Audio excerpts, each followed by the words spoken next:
everyone, and welcome to Six Elementals Interviews. I am P.L. Stewart, the Drawn Kingdom Saga channel, and uh, tonight where I am, where my wonderful friend is, wherever you're in the world, morning, evening, afternoon, etc. Welcome.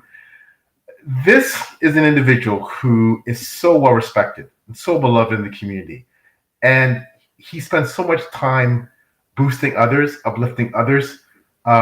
True to his moniker, he's someone who is a tireless champion of finding and promoting books that you may not necessarily have read or heard of, but are so worth reading. I am so honored that he has been such a staunch supporter of my work. I can't ever thank him enough. It's a debt I can never repay. It is very much an honor and a privilege to have Blaise Ancona from Under the Radar SFF Books join me tonight. Thank you, Blaise, so much for coming. Well, PL, you really do me great honor by having me on this show. I don't get to do too many of these. I'm incredibly honored to talk about books and many more fun things tonight. And a big proponent of your series. I love it. I will always talk about it. And yeah, we're going to have a fun time. I cannot wait. And, there's a part of me, like I said, honestly, that can't understand why you're not on more of these. But forgive me, I will say, though, that you are also so humble. And you're always so much about promoting others. So, I know you don't shine the spotlight on yourself. But hopefully this is one of those opportunities you get to do that. I do want to get into, if it's okay with you, how did you find yourself in this space? You do so much. You have a podcast that, hopefully we can talk about as well. You can let people know a bit about that. You do blogging on some, major blog sites. You have your own, Under the Radar books, of course. You are someone who is, in some ways ubiquitous in the space, but in a lot of ways you yourself are, although you're so well known, you are under the radar in a way yourself. How did you get involved in the community? Well, I guess I'm under the radar a little bit by design of my own being introvertness. But how I started out was, it was actually during COVID. The main part of it was during COVID. So I was stuck at home, just with nothing really to do except for work and watching TV. I couldn't really leave the house, as a lot of people couldn't do because everyone had to stay home. But my wife, she was able to go because she was essential services. So for the first 6 months, I was kind of losing my mind. I needed an outlook. I needed a hobby to so I stopped myself from going crazy. And then I went back to my love of, fantasy and reading and talking about it with people. The problem was the books that I enjoyed reading, I would go on forums, I would go online, I would look on YouTube. No one was talking about. And I immediately said, okay, why aren't you talking about it? I know these books are good. I know these books are just as good as a lot of the main stuff on the market. So that was my kind of go-to into the blogging space, was I wanted to create a blog and for people to know books that are quote unquote under the radar. And when I started, believe it or not, the first two books that really got me started in Under the Radar was Faithful and the Fallen, which I started in 2016. It's very popular now, but it wasn't back then. It didn't really get popular until about 3 or 4 years ago. And the other one was Mark Lawrence's Broken Empire trilogy, which I love. I still, to this day, think that it's his best series. I haven't read the new his library series, but I love that series to death. So I wanted to talk about them. So I created a blog. I created a Twitter account, and then I just started writing reviews and then posting them and tagging the authors if I enjoyed them. And then it just built from there, being under the radar. It was something I think a lot of blogs do something under the radar, but they're not primarily devoted to it. And I'm not primarily devoted to it either, to some extent. I do like popular series. I do like the big, blockbusters that everyone loves to read. But I like finding secrets. I like finding hidden gems. I like sharing what I loved about them and what people who have similar taste to me, or maybe people who don't have similar taste to me, would like or dislike about these types of series. From there, it grew into a podcast, which, because of the birth of my daughter, who's 7.5 months old, I've been a little lacking on that. But I am going to get back into the swing of things. I promise everybody. But from all the friends and authors and blog hosts who I've met over the years and spoken to, I kind of just started reaching out, and they were very willing and humble to indulge me and let me ramble on about my love for books. And yeah, kind of grew from there. I've had you on a bunch of times. I see Janny in the chat. I've had her on a bunch of times. Yeah, I've met a lot of people through it that I never would have normally. And me being an introvert person by nature, I wouldn't have met them otherwise. So it was my way of reaching out and just getting in touch with people who have similar tastes to me. That is incredible. And I want to pull on that thread as well. Of course, just we have to give a warm welcome to the wonderful Jenny Wirtz. For Blaise and I, my certainly favorite author, one of the iconic authors. We talk about this all the time. It never gets old in talking about it. No one writes like Jenny Wirtz, and she is one of the best science fiction and fantasy authors out there. We are honored to call her a friend, and it is always a good day when we see Jenny in the chat. Thank you for joining us, Jenny. You are loved, and we are blessed to know you. Another amazing person, my sister from another mother, as I call her, another great booktuber. Check out her booktube channel and all she does on YouTube. Alicia from Braiding the Books. Hey, Alicia, always a great feeling as well to see you in the chat. Thanks so much for coming by and supporting. We really appreciate it. I'm privileged to have Blaise. I've talked with one people who's from my work so much. There is a deep dive into Dragon King Saga that Alicia hosts with Jen and Epic Tales, the wonderful Epic Tales, another great booktuber is part of that. That's on her channel. So check out if you're able to get spoiled and you read some books in the Dragon King Saga, check out that on Alicia's channel, as well as all her amazing content there. And Jenny, of course, she's so wonderful. Blaise introduced me to Dragon Kingdom and Shadows of the Apt. Thanks to Blaise. And yes, Blaise is someone who, and I do want to ask you, Blaise, what was it specifically about Under the Radar books that compelled you and attracted you compared to the popular stuff? Because, of course, as a podcaster, as a blogger, there's always that temptation to stick with the popular stuff because that's what gets the likes, that's what gets the big views, that's what gets you, a lot of engagement. What is it about Under the Radar books? And I quickly want to add, and maybe you can also add this question.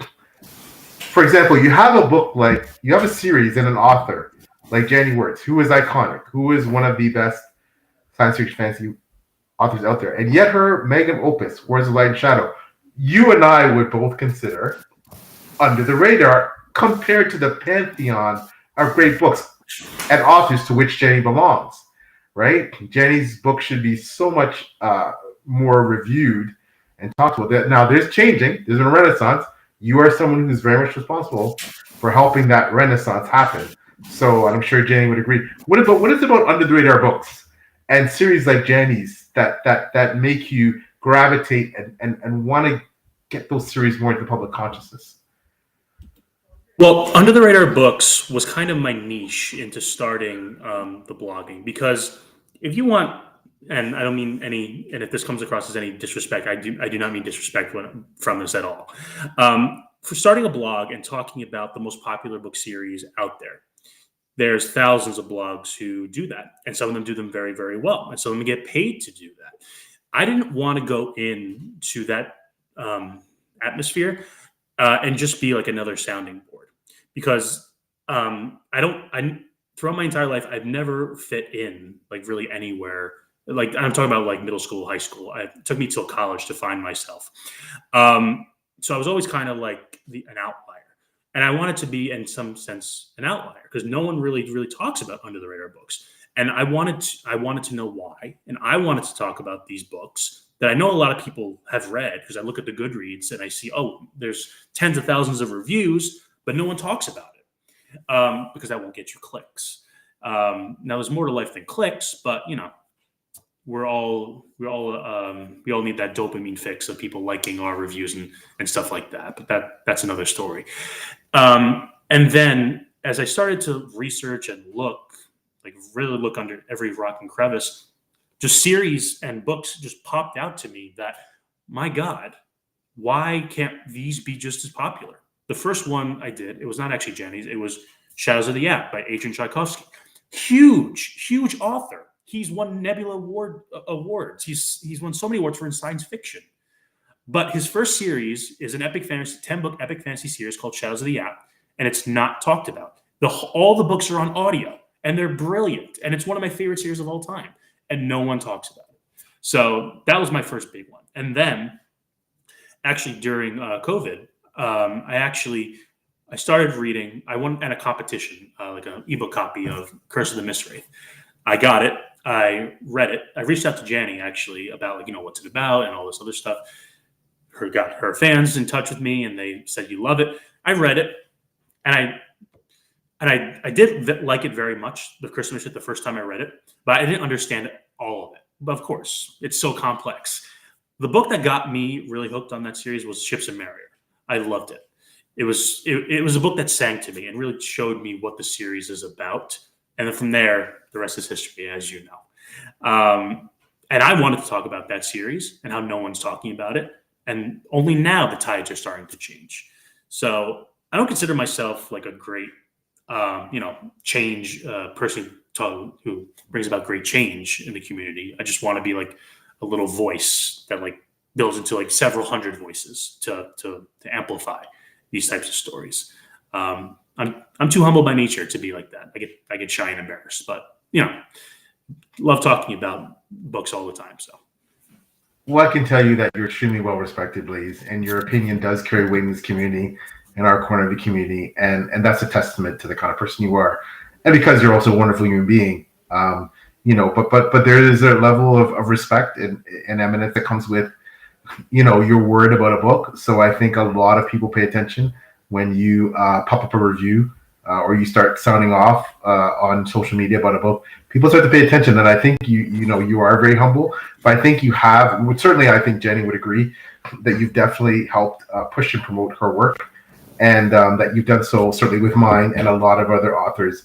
Definitely would feel in your debt for all you've done to help them. So thank you for that again, and I can't thank you enough. It just means so much. A quick shout out to another awesome author who may say under the radar, but he's starting to get a lot of traction. This is Timothy Wolf, and I'm actually going to have the privilege of speaking to Timothy later tonight after I speak to Blaise on 6 Elemental Interviews. I read his first book of his series, his Guam trilogy. I read Platinum Tinted Darkness. It is awesome. Now you want a series that I think is going to catch fire. And Timothy, congratulations to him. We'll talk about that tonight. He's also a finalist with the self-published fantasy science fiction novella contest. Don't ask me the acronym; I always screw it up. But Timothy is a brilliant author in his own right. Check out what he writes, and also he is a fabulous member of the community. So for those of you who haven't read Timothy's works, time to get invested. So. Well, welcome, Tim. I did read the novella. I believe it's titled "The Silence of the Gods." It's amazing. It's one of the best novellas I've ever read. And I know the second part of that is coming out later this month. So be on the lookout for those. High praise from Mr. Underrated Books himself for Timothy Wolf. So no surprises there. So Blaise, can you tell us a bit about some things that you're active in? You mentioned podcasts. I presume that's on Spotify. Is that correct? Yes, it's Under the Radar SFF podcast. It's available on Spotify, Apple Podcasts, basically whatever you can get podcasts. I believe it's on Amazon as well. It's there. If you look in the top right of the screen, it'll have that little symbol right there. And I'm always on Twitter at Under the Radar B2. You can reach out, and I'm happy to point you in the right direction. Okay, fantastic. And of course, Timothy says high praise. He's very grateful for that, and well deserved. Timothy is a brilliant author. So, can you tell us approximately? So, how long have you been doing that podcast, Blaise? About how many episodes do you have under your belt? So I started it in 2001. So a little over almost 4 years, like 3.5 years, 4 years. Off the top of my head, I want to say it's at least 80 episodes. It's mostly interviews, author interviews. Again, I've interviewed you, I've interviewed Janny a bunch of times. Um, like some of my favorite, I've interviewed Adrian Tchaikovsky. We talk about Shadows of the Apt. Um, I do. I do also. In the beginning, I have also done like book recommendations and like if you like this, you like this. I've done them on classic fantasy, weird westerns. Um, I think I've done them on a bunch of other ones as well. But the main bread and butter is author interviews and talking about authors' works. And there's also another part of it where I do, the four pillars of writing, so characters, plot, world building, and prose. One of my favorite ones was fantasy author Delilah Wan. She's the author of Petition and Supplicant. We go into prose on that. That's one of my that's a fun episode. Yeah, it's been a lot of fun. Obviously, with having a newborn, I've been distracted, haven't had the time to get back really into it. But I am looking to do it in the next month or so. I got a couple interviews lined up. So be on the lookout for some new episodes coming soon. Fantastic. I can say it was such a blast and an honor to be on your podcast. I've listened to several of them. You do amazing work. You're a fabulous podcaster. You also have that voice. I know that perhaps that's an element that for people it's hit or miss. But yeah, to me, you have that voice. That voice is both for podcasts. I think you'd be a wonderful audio narrator. You just have that, those tones that I think people really can get into.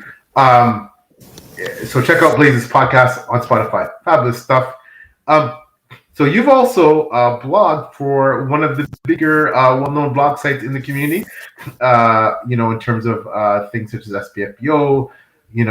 Because there's a lot of blog sites out there that in our little corner are pretty prominent. Before we go blog, being one FanFi addict, being another. So can you talk about what you've done in the blogging space? In terms of the written blog? Sure. I started my blog in 2020. I have since in the past like 5-6 months actually like taken a back step from blogging, just because I kind of like lost a little bit of the passion for it, because sometimes, and I think it kind of feels like writer's block or like burnout, where you're just writing a blog just for the sake of writing a blog post and you're not really getting any traction. And after a while, it kind of feels like, well, what am I doing this for?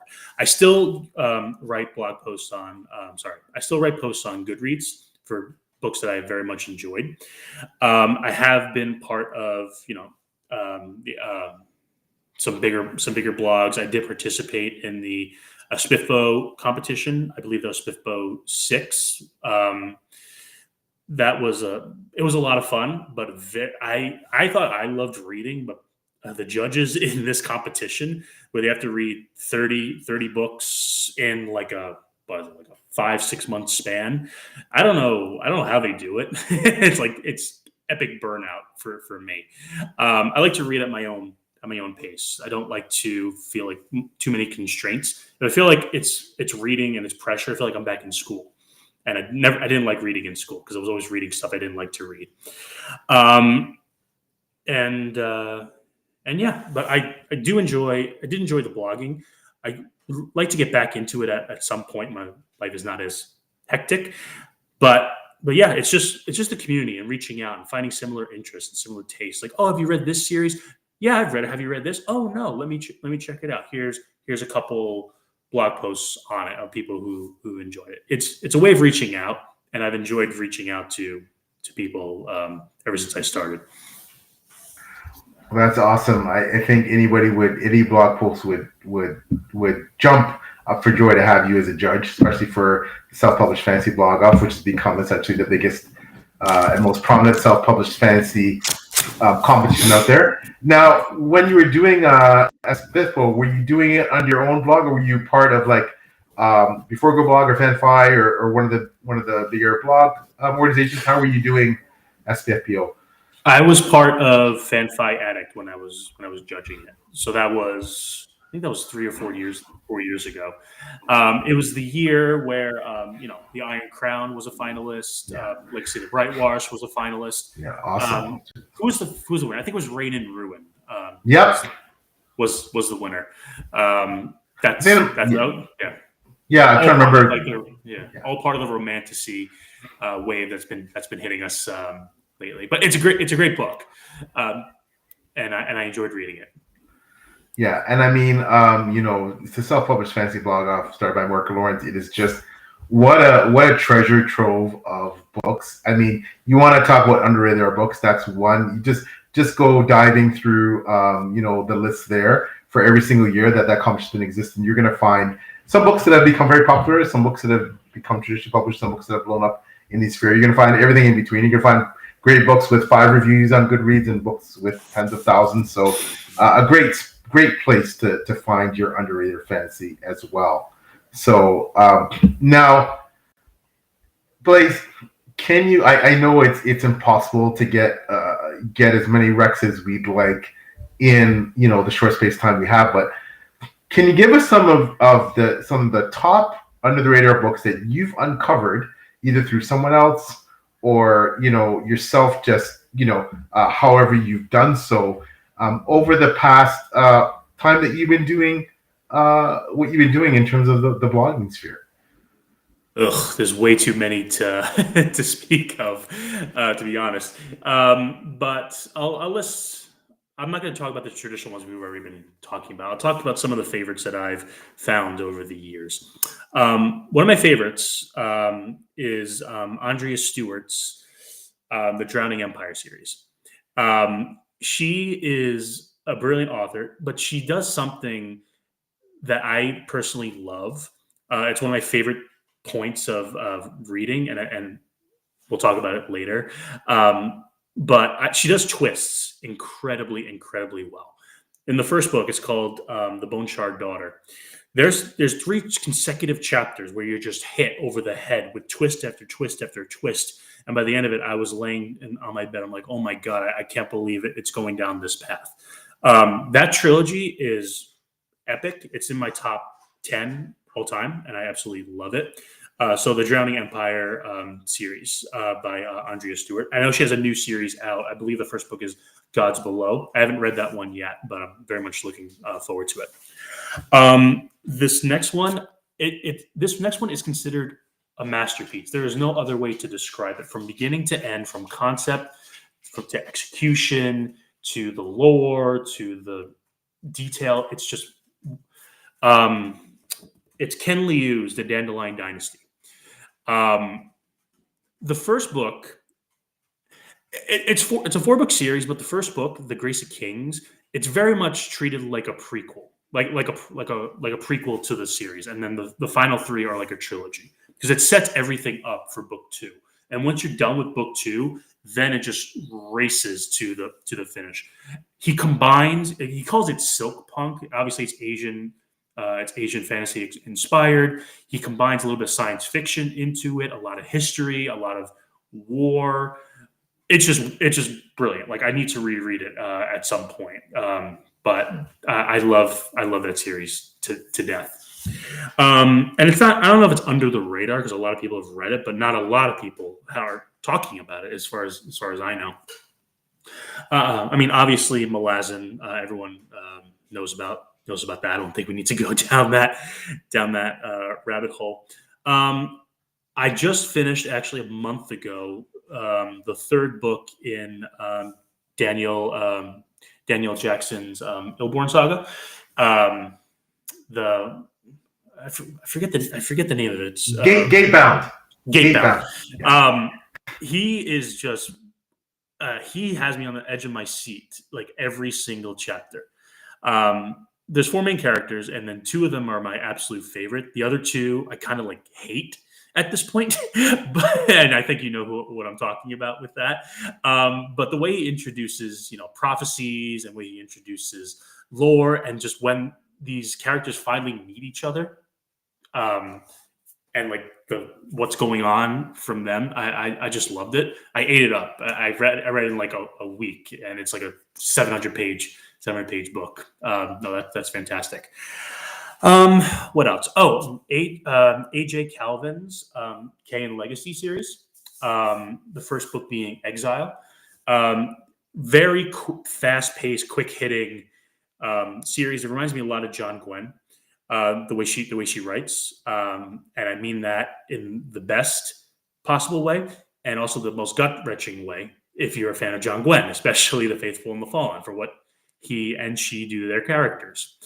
That one, it's every book is like around like the 250 to 300 page mark, so you can get through it very, very quickly. And it's a 4-book series.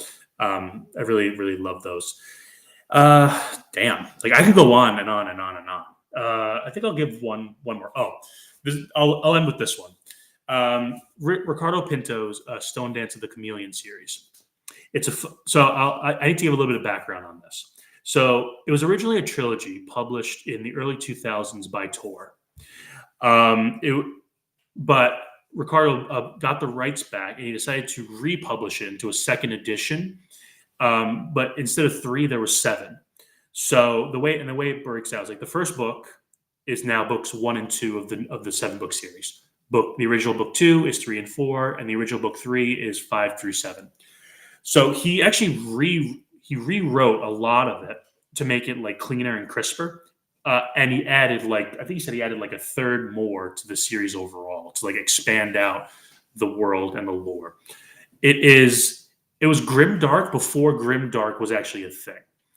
And the more you read, the more you realize the true harrow nature of humanity and what they are able to do to each other. I know you read the first book. You need to continue to see where this leads. I've never at the end of a series just been so like emotionally and psychologically drained from what has gone on, but it's a series that I'm going to want to reread at some point. Actually, I reread The Masters. I need to continue on it. If you're looking for something different, it's Mesoamerican inspired. There's no magic, but there's a lot of different creatures, and there's a lot of there's prophecies, and there's like God, and there's an emperor has to be elected based on like how close the blood is to the emperor, and then it just goes from there. And it's a tale of vengeance, and it's a tale of two people finding themselves, and if they enjoy what they see in the mirror at the end of the day. Yes, Jay did put me up to The Masters, and thank you for that. Yes, thank you, Dan. It was you and Jane that both kept typing The Masters to me. I've read the first book. It's one of those books that I cannot believe I haven't got back to the series yet because I love the first book so much.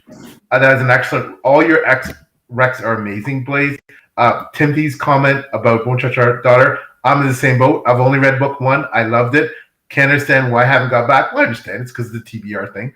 One of my goals is to complete series I've started going forward, so I will be getting back to both Ricardo Pinto and Andrew Stewart's series and finishing them at some point, God willing, in the near future. All those works are amazing.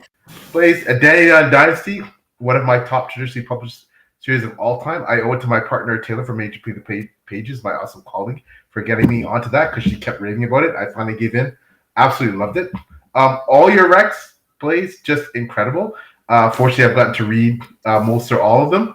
And I definitely agree. Those are some books that deserve all the attention and more that they're getting. I have one more for you. It just came back to my mind. Peter A. Flannery's Battle Mage. It is one. It was originally a standalone classical fantasy novel, which has an audiobook, and it's just fantastic. One of the best standalones next to Jenny Wirtz's To Ride Hell's Chasm that I've ever read. And there's a prequel standalone called Battle Mage Aquila.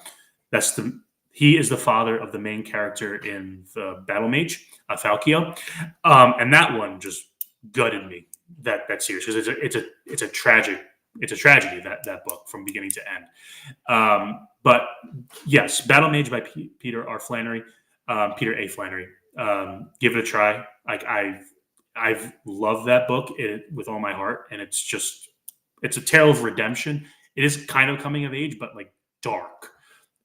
You, yeah, I can't say too much about it, but I just love it. Love it.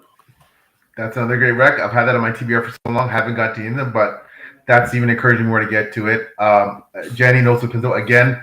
So dark played Pinto. She says it's so grim. I had to break the books up before continuing. You know what? I'm drawn to the darkness, and I compare. I've only read the first book in the series, the Pinto series, and R. Scott Bakker, Second Apocalypse. I read The Dark Discovery before. I said those books are similar in that they are so dark that the nihilism there and I think it is good, as Jenny said, to perhaps take a break sometimes if that is something that you need to distance yourself a bit before you continue and take it in small chunks. I think that's wise advice. So, but those are great recs again, Blaise. So I want to get into quickly, as we're going to keep it tight to close to around an hour. I do want to get into quickly that you've talked about all the amazing things you do in this space, and again, we're so grateful for you. I understand that you might have some really exciting news to share as well with us on about you and what else you're doing in terms of the community. Yes, I have officially started my work in progress on a dark fantasy series. Again, I don't know how long it's going to be. I don't know how many books it's going to be, but I do know what it is. I've outlined it. I've written the prologue. I've written a prophecy. I'm in the middle of writing the first chapter. It's it's a series that I'm going to get into a little bit, but I'm not going to obviously spoil anything. It's a series that just spoke to me over the past 6-ish months. It just came to me in like waves and waves and waves, one scene after another, after another, after another. It's about 4 individuals who are left with a very difficult choice where they have no choice of their own. Again, free will, which is a big theme in Jenny's work. That's one thing I'm going to play with in my series. What are you going to do when you're left with an impossible decision for the greater good, but you're suffering with your own moral dilemma as to how can this continue to go on? Do you have the strength within yourself to break the cycle and do what you need to do, even if it means pain and suffering for people around you and for the greater humanity? How much are you willing to sacrifice to do the right thing? But at the end of the day, it's not in the people around you, their best interest. It's only in yours. And I'm playing with those themes in my story. I'll tell you the title of the series. The title of the series is called The Four and the One. That I've been playing. Yeah, I've been itching to find time to write it, even if it's a sentence a day, a word a day. Every little bit helps. Every little bit counts. And just I've learned that it's not going to be good the first time you write it. It might not even be readable. Just get it down and let it all flow out, and you'll figure it out from there. Can't pretend to know how this process works between you, a very accomplished author. I know Tim is in the audience, Jenny, traditionally published author, one of the legends. And of course, it's like for someone to enjoy what I'm going to write, they need to enjoy like the darker shades of humanity. Some people like to read and write just comfy fiction, and that's great. I like reading those from time to time. But I wanted to touch on like the darker tones of what life in a fantasy world, and like just to mirror what can happen in the real world. Obviously, there's not going to be any. It's not grimdark. There's not going to be any essay. There's not going to be anything like that. But it is going to push the boundaries a little bit. It's going to make you question what you have read before, and is this what the world really needs? It's going to make you question choices that maybe the people you have read before, maybe choices that people have made in your lives. It's like, wait a second, is this what is really going on, or do these people, can I help in any certain way? That's what I'm trying to get at. And I think I'm on the right path, but I'm not going to read it on live because I keep it close to chest. But I have shared the prologue and the prophecy with Paul PL, and you've gracious me saying it. You like what you heard, so that means the world to me, and I can't wait to share it with the world. It may take me a year, it may take me 2 years, but it may take me 5. But I know I'll get there one day. Well, I can honestly say, and I mean this from the bottom of my heart, I was through the moon. I think you could see with excitement when you told me. And as we discussed off backstage, there's some people that had never written a book in the community that I knew, oh my gosh, that one day they're going to write a book. I can see it, that they haven't mentioned it, but that's where they're trending. Perhaps they've announced it and said they have intentions one day. I just know that you're so intelligent, you're so articulate, you know books, you've read, you're so well read. Someone like you, there's no doubt in my mind, especially based on the premise of the things you told us so far, that whenever this comes out, whatever you write is going to be absolutely phenomenal and it's going to get eaten up. I absolutely cannot wait. But you take your time, you cook that in the kitchen, slow burn for as long as you need to. And, we'll be waiting whenever it comes out. I just want to thank you so much for sharing that with us because it is an honor to know that. And I am absolutely so excited about hearing that. And I can't wait to read it. So quickly, I'm just going to put up another wonderful member of the community, Shad. What's up, Shad? He says, hey, PL and Blaise. Hey, Shad. Always a pleasure to see Shad. Shad's a wonderful human being, great supportive community, very well read, has a lot of great commentary about books. Had the privilege of meeting Shad in person, actually, at London, Ontario Comic-Con. Fabulous fella. We're always happy to see Shad in the conversation. He's been such a great supporter of the channel as well. So thanks, Shad, for coming out. So quickly, I'm not going to get into too many details about the book itself, but I'm going to ask you if that's okay. What's the inspiration? What made you decide to write now at this time? What was the driver behind all of that?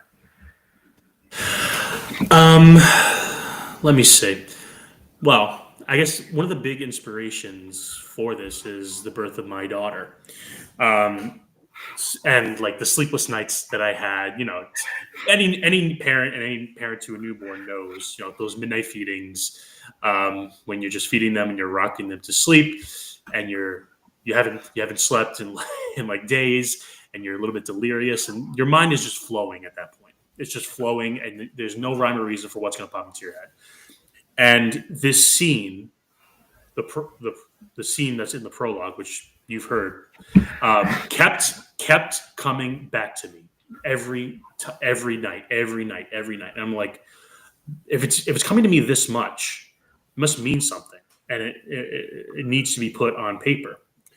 And once I found out I wanted to put it down, then kind of like the next scene came to me, and another scene, and another scene, and another scene.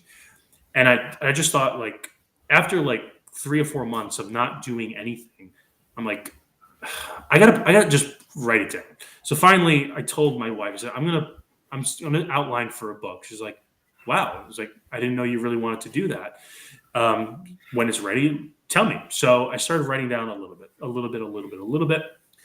And finally, the outline's still not done. It's like I'm still adding stuff to it when I have time. But the main chunk of it is there. And when I had it down, and I told my wife, this is what I'm thinking. What do you think? And I told her like the whole summary of basically the story, the series. And she was like, I think this is something you need to write.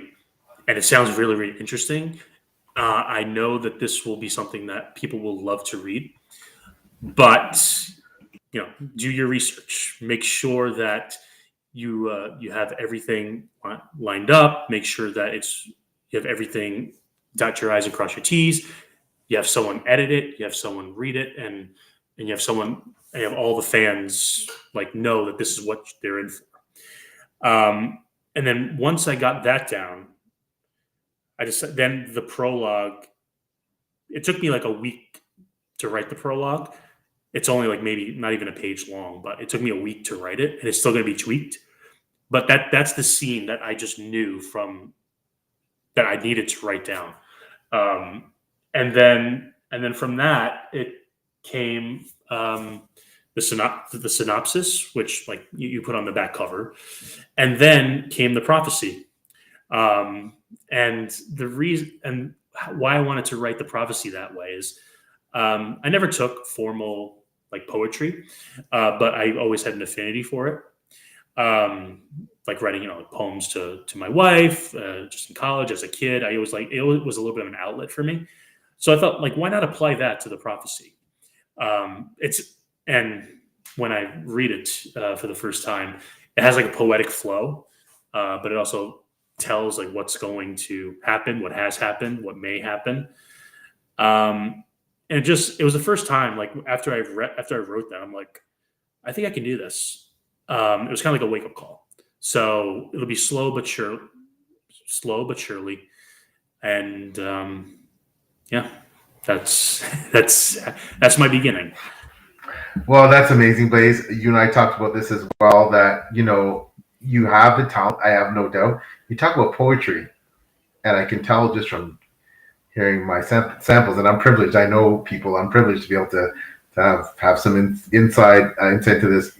I can tell you're a fabulous poet. And what do you and I talk about all the time in terms of prose? And we describe prose as being elevated, as being poetic, as being evocative. Janny Wirtz, of course, is one of those authors who comes to mind first and foremost when we talk about prose and what she does with language.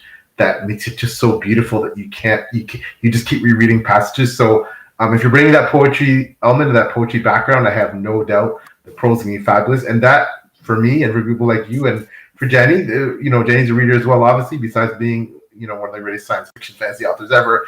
Prose is the gateway to enjoyment. So that's the first step. I have the almost confidence that it's going to be fabulous. And you have people like Jenny saying, sounds like her jam, got your back. I mean, to know that, like I said, you have one of the greatest fantasy authors, of her generation supporting you, and that must feel very, very, rewarding and comforting, knowing that you have someone like Jenny to help however she can. Of course, all of us in the community, we have your back as well, Blaise. And anything you need from us, you just need to ask. I'm so excited for you, so happy for you, so proud of you. Congratulations. Whenever it comes out, 2, 5, 10 years from now, I know it's going to be amazing, and I wish you nothing but the best of success. And I know you will achieve that. Thank you. That actually means the world to me, and to thank you and Jenny and all other authors and friends who I may poke on to ask for feedback in the future. It really means the world. I'll get there one day, but I'll keep you well posted. Of that, we have no doubt, and we appreciate that. So, listen, you've been so generous with your time. I don't want to keep you. I know you have, your family and your lovely baby. Congratulations, of course, again on the birth of your daughter. It's so amazing. I know being a parent, that's one of the greatest things that anyone ever do with their life. But you do so many amazing things, including what you do in our community, and we are so grateful for you, Blaise. So blessed to know you. So blessed to call you friend. Thank you so much again for all you've done to promote all of our books, including mine. And you need to be celebrated for the wonderful human that you are. Quickly, I just want to give you a chance to let everyone know where to find you in these spaces, social media, Twitter, etc., about your podcast, where they can see your reviews, whether it's Fanfire, anywhere else. Can you give us a bit about that as we're winding down, please? Sure. So I'm on Twitter or X at under the radar B2. I'm also on Blue Sky, under the radar B2, if that's the platform that you use. I'm on Goodreads. Blaise Ancona is my Goodreads handle. You can find my reviews there. My podcast is Under the Radar SFF podcast. It's available on Spotify, Apple Podcasts, Amazon Prime. Just look for that symbol in the top right corner, and that'll be me. If you have any trouble finding it, just send me a message. Happy to point you in the right direction. And there's any authors or even bloggers looking to come on and chat, or you need a guest to come and chat about books, I'm available. Let's chat. Well, thanks so much, Blaise. I put that out there because I'm not sure if people realize. I mean, you're like I said, you're one of the most well-respected people in the community. You don't do a lot of these, but that's perhaps for whatever reason people think you're busy and you haven't been asked. But to get someone like Blaise on your show is just such a privilege. So hey, he's putting it out there that he's willing to come on. And all you have to do is ask, and I know how accessible and how open he is to that. So how generous he is of his time. So. Hey, it's way out there. I just quickly, as we're signing off, I will put up this from the wonderful Jenny Wirtz. Thanks for spotlighting Blaise PL. He's a champion for books crossword. He definitely is, and he's so deserving of the spotlight. He needs more of that shot upon him, although he's humble. So, and thank you so much, Jenny, for coming in the chat. It's always just so amazing to see you. And to Shad for dropping by, and Timothy Wolf, and everybody who brilliant books, anybody who joined. Anyone who's going to watch the replay, you're what makes this type of long-form content just incredible. So as we sign off, I do have a quick question. As you can see, folks, I have posted, we got the little, under the radar symbol up there for Blaise's channel. I'm just wondering, what was the origin of that symbol that we have up there, Blaise? Your under the radar book symbol. What's the significance of that? I've always been curious. I never asked you. It's really quite silly. I just needed to look for a radar symbol, so I just Googled the radar symbol, and that came up. I am looking to get a new kind of avatar soon, but it's done me well so far, so it'll stick for now. I've always loved it. Simple, effective, it's eye-catching, and I think it does the job. So, and again, that's you, understated, but awesome. So again, we want to thank you for being you. And as Jenny said, for spotlighting us all and being such a champion for books that people books that people might not otherwise be aware of. So this has been phenomenal. Thank you so much for coming, Blaise. It's been again an honor. Once again, check out Blaise Under Radar Books. Check out his podcast, Spotify, etc. Quickly on P.L. Stewart on the author of the John Kingdom Saga. $4 out now. The fifth one, A Pack of Wolves, coming in the spring of 2025, hopefully in the next month or so. I've had again, it's been such a privilege to have people like Blaise read the arc for A Pack of Wolves and say that they enjoyed it. And again, I'm so thankful to Blaise for being such an amazing support of my work. plstore.com for the website and the books. Of course, shout out to the wonderful Before Go blog and the amazing Beth Tabler, our leader. I'm also an assistant editor there. You can see my reviews there on Goodreads and on Before Go blog. And of course, the John Kingdom Saga, my channel here, where you can see 6 elemental interviews with a focus on people in the community, especially indie authors and bloggers. And finally, beside my amazing co-host and partner, Taylor from Maybe to the Pages, check out her channel. She's a wonderful blogger in her own right. And of course, we do page chewing, the book too, part of that under the page chewing umbrella. So thanks so much. And thanks again to Blaise, a fabulous person. And we'll see you shortly because I'm going to get on with Timothy Wolf soon for 9 o'clock. So, but thanks for coming up and out and supporting Blaise and learning more about an amazing person. Thanks again. Thank you so much. Take care.